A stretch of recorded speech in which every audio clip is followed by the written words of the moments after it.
Good morning. In honor of Beethoven's 250th year, we're going to begin today's service by singing Joyful, Joyful.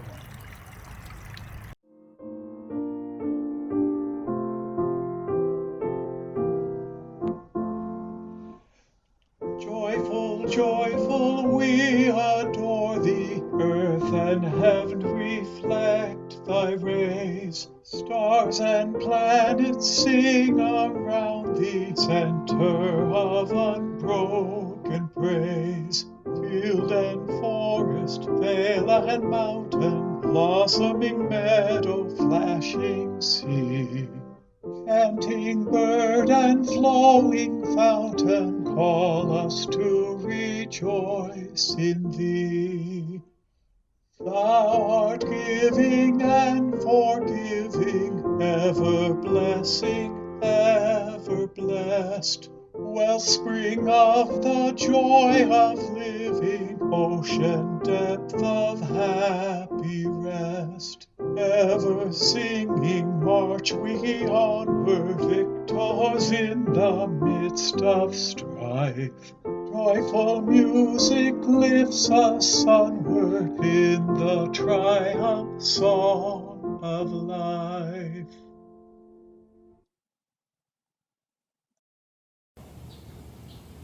Good morning. Welcome to our May 31st service of the Unitarian Universalist Church of St. Petersburg. It's very good to be here together. If you are new here, you can find out more about us online at uustpete.org. That's uustpete.org. We're very glad that you're here, and we look forward to seeing you in person before too long. We are maintaining the necessary physical distancing that will move us through this pandemic safely. In the meantime, trying to minimize our social distancing by being in touch in every safe way we can. May our gathering this morning add to our strength and to our peace. This morning's service will also include time for sharing of joys and concerns, some words for children and parents, some announcements and 2 readings, plus a brief sermon and reflection, and then some closing words and some closing music. As is our custom in UU gatherings around the world, we light a chalice lamp of communion and truth. And as we do that, we share our words of covenant. So if you would join me. Love is the spirit of this church, and service its law. This is our great covenant, to dwell together in peace, to seek the truth in love, and to help one another.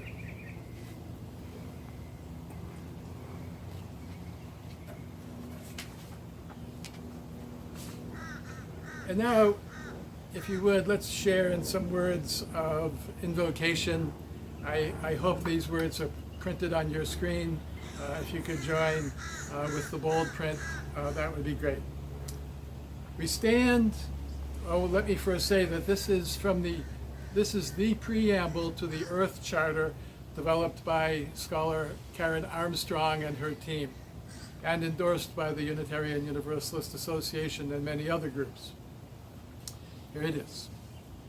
We stand at a critical moment in Earth's history, a time when humanity must choose its future. As the world becomes increasingly interdependent and fragile, the future at once holds great peril and great promise. To move forward, we must recognize that in the midst of a magnificent diversity of cultures and life forms, we are one human family and one Earth community with a common destiny. We must join together to bring forth a sustainable global society founded on respect for nature, universal human rights, economic justice, and a culture of peace.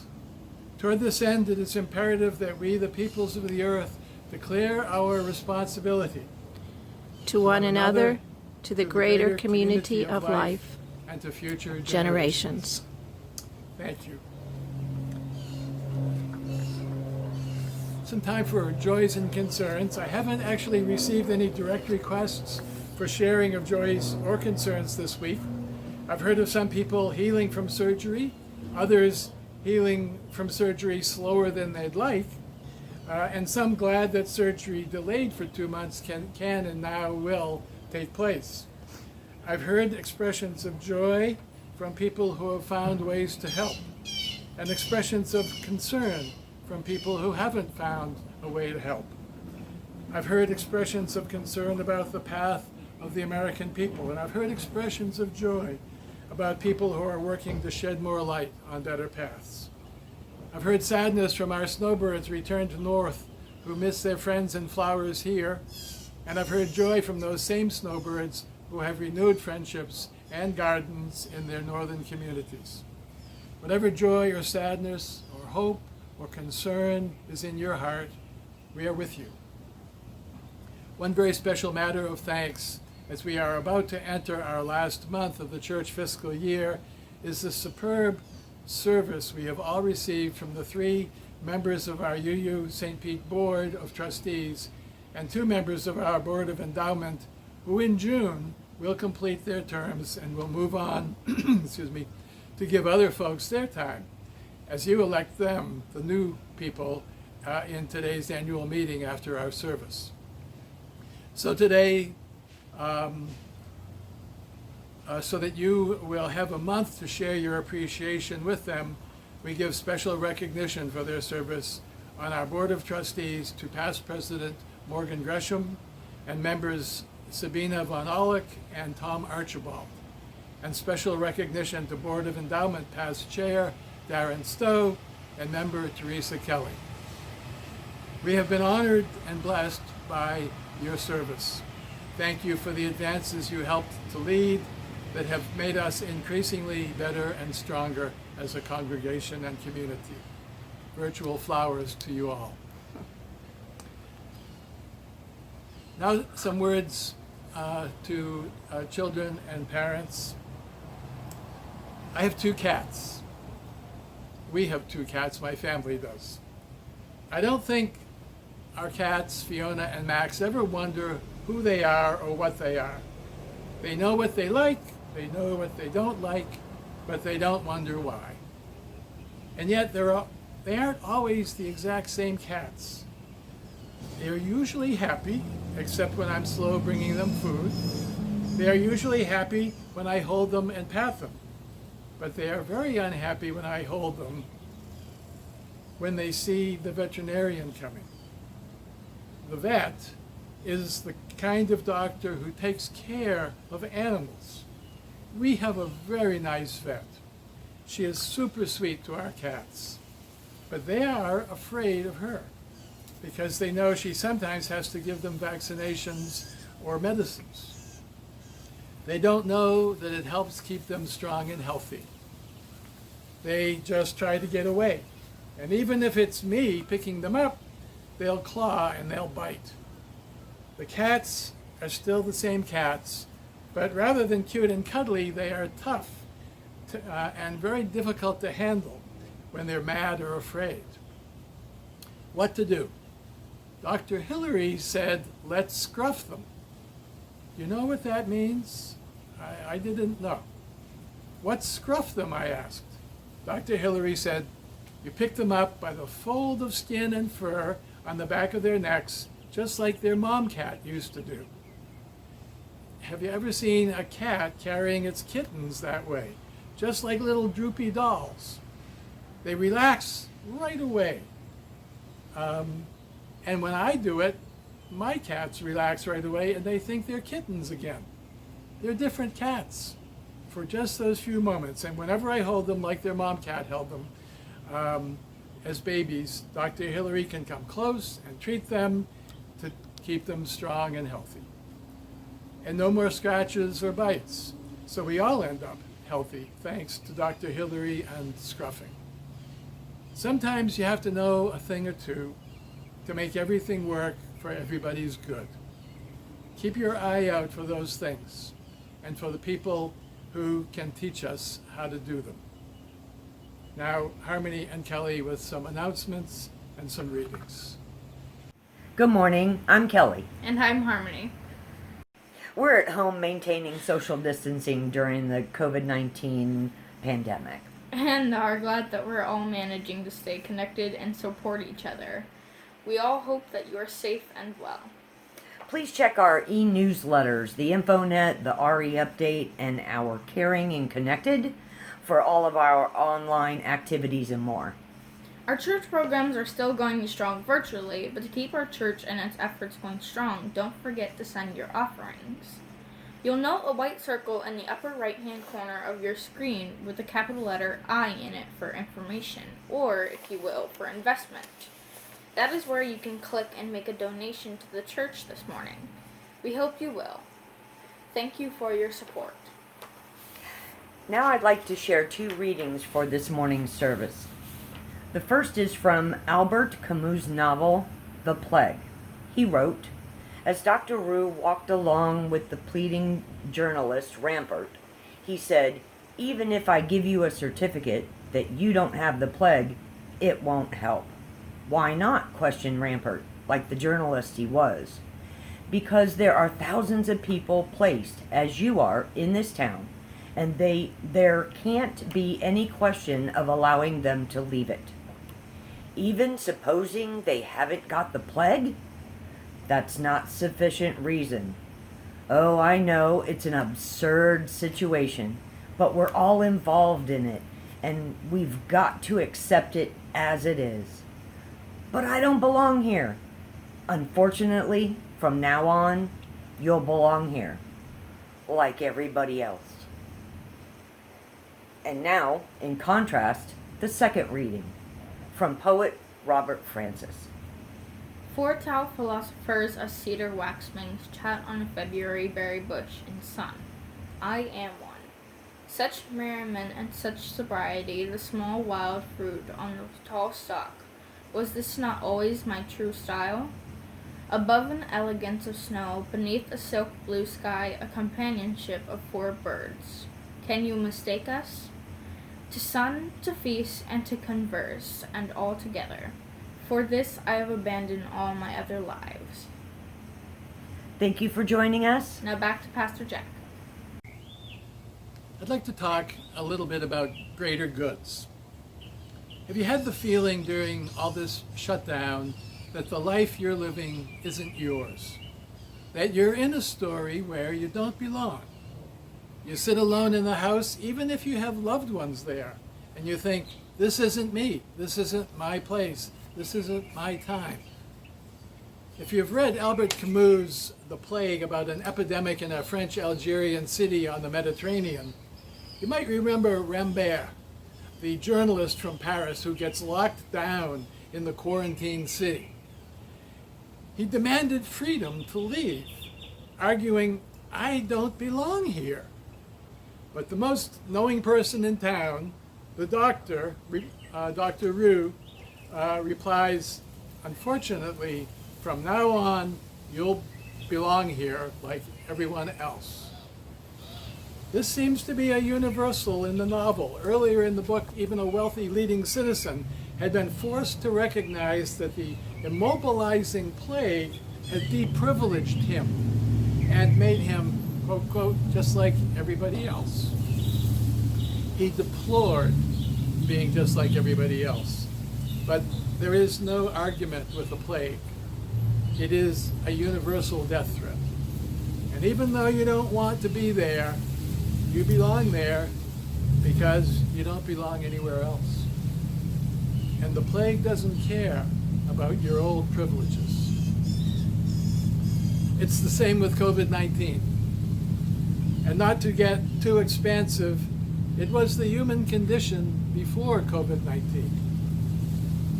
The human-supporting Earth systems are dying. Not only does that mean humankind will die of a great loneliness as the creatures disappear, as Chief Seattle warned us, but also that we will see all our loved ones and neighbors and enemies disappear. Then the screen will go blank. We will disappear.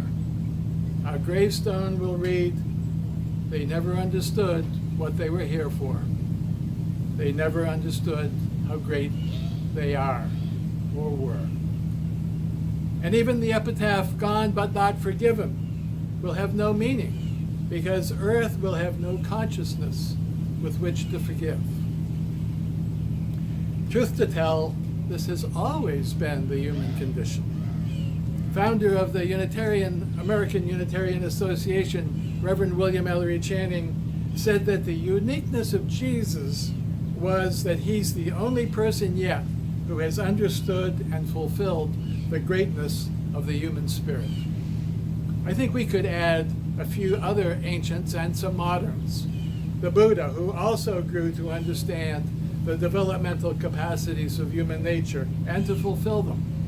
Diotima, the Greek priestess, who also saw and taught the same developmental path and a dialogic method to get there. These people realized that reaching the heights and depths of life was through appreciating all the dimensions of being, with understanding, with gratitude, with caring. It's not rocket science. It's actually quite a bit harder than rocket science. Judging that we have quite a few more rocket scientists than we have Jesuses or Buddhas or Diotimas. Though the spirit is willing, the mind and heart are waylaid by cravings and fears. And yet it is much easier than rocket science, or at least easier than quantum science, because everyone can do it and is inclined to do it after a little instruction and some practice in how to pause between stimulus that gets us going and spinning and a response. It is in that pause that wisdom can awaken to a better way than instinct alone can spur us. Ultimately, with this spiritual patience, anyone can be great. Even the downtrodden can be great, as Martin Luther King taught, because everyone can serve. In the covenant we share each Sunday morning, we say that service is our law. But I don't think it's our law, because our tradition doesn't really have laws. We have a covenantal process of dialogue with life. Questions, answers, living, appreciating. Re-questioning, re-answering, reliving, reappreciating. Service is rather our price. The price we pay is described in our covenant to be able to dwell together in peace, to be able to seek the truth in love, to be able to be helpful and be helped amongst one another. Service is our investment in the interest of safety, happiness, and fulfillment, an investment for a more perfect union. The preamble to the Earth Charter, developed by comparative religion scholar Karen Armstrong and her team, and subscribed to by many international organizations, including our own, sketches some all-encompassing truths that humankind and earthkind are at a critical, perilous moment. That it is up to nothing but humankind to choose the future. That we are a family together, interdependently. That it is imperative for us to take responsibility for today's work, for tomorrow's hopes. Yes, our present is governed by our fears, but our future is governed by our hopes, our dreams. If we do not dream big as the earth and all its systems, we will miss what we have chosen to be here for, or what we could have chosen to be here for. And we will miss our chance to discover how great we are. Let us remember that this weekend we can celebrate two holy days, both called Pentecost. One on the Jewish calendar celebrates Jehovah making a covenant with the Hebrew Israelites, summarized in the Ten Commandments. As a covenant, it is an if this, then that statement. If you live this way, no false gods, no false moves, you will fill with creative grace, the creative grace of the universe, and you will be blessed and you will bless. Sometimes, indeed, you will be blessed and stressed, but you will have strength and guidance enough, whether for living or for dying. The other Pentecost on the Christian calendar celebrates the empowering of the human spirit with divine creative energy of the universe, by which to fulfill the covenant and make life good. Camus' novel ends with when the plague has ended, and the city has joyously reopened to life's comings and goings. Dr. Roux has seen a lot and lost a lot and given a lot by this time in the plague.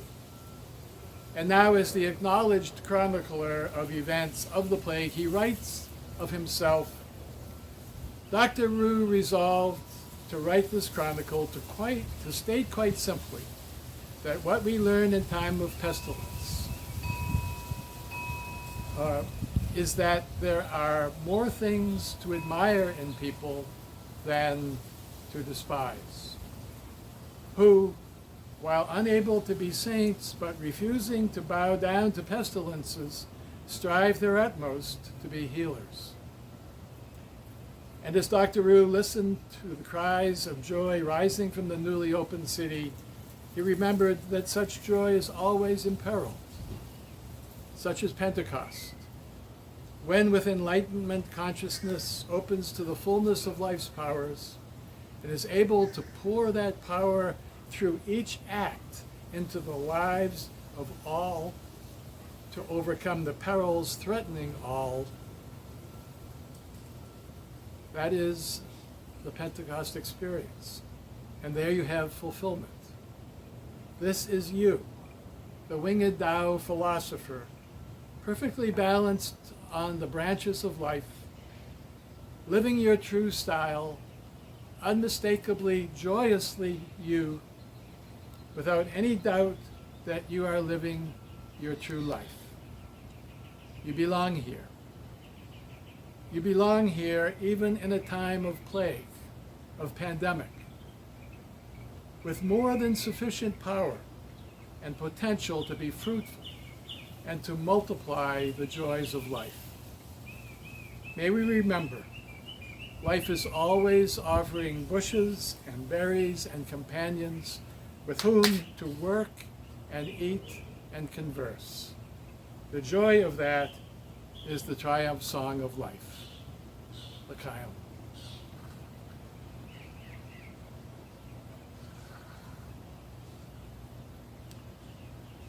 In closing, thanks to Kelly and Harmony and John and James for bringing life to our service and bringing our service to life.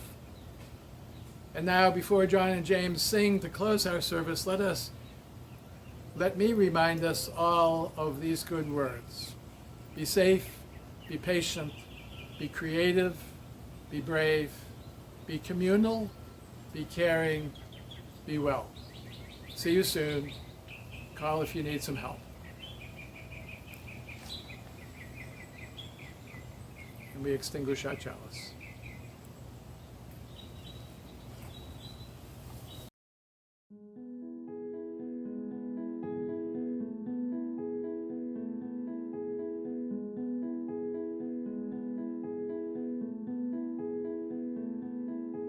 Kindred, we now meet to worship, reaching out through screen and foe. Though we dwell in isolation, we don't have to be alone. Worshipping beyond our building, our connections no less real. Though we cannot meet in person, covenant unites us still. Siblings share a song of gladness, lifting spirits, spreading cheer, so that in these days of sadness we won't be consumed by fear. In this time of mass confusion, sickness, loss, and overwhelm, let's encourage one another, hands not joined, but hearts are held.